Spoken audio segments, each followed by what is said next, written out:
korban dengan nama Denny Maulana. Padahal, dalam manifest yang dirilis oleh Lion Air, nama Denny Maulana tidak masuk dalam daftar penumpang.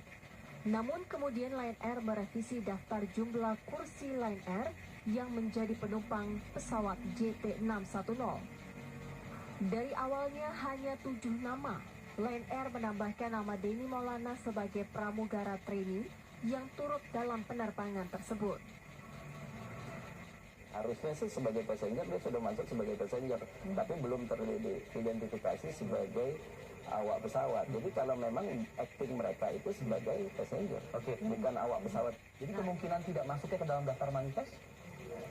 Saya rasa masuk ke manifest penumpang harusnya. Makanya saya nggak tahu, saya nggak apal dari sekian banyak. Kemudian saya rasa harusnya mereka masuk ke manifest penumpang, bukan sebagai active crew. Selain nama Denny Maulana, ketidakakuratan manifest juga terdapat atas nama penumpang Arif Yustian yang namanya tidak tercatat dalam manifest. Menurut pengakuan keluarga dan kantor tempat kerja, Arif yang dipanggil Ius ini turut menumpang pesawat JT610.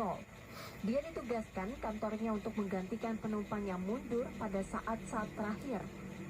Dalam daftar manifest, penumpang yang digantikan Ius bernama Krisma Wijaya dan tercatat dalam manifest nomor 171.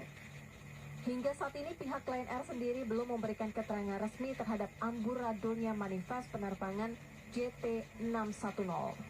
Padahal daftar manifest pesawat seharusnya menjadi sumber informasi kredibel yang memuat daftar seluruh penumpang yang dikumpulkan sebelum pesawat berangkat. Bahkan dengan adanya ketidakakuratan manifest, seharusnya jumlah korban dalam penerbangan JT610 bukanlah 189 orang, tetapi setidaknya sudah berjumlah 190 orang.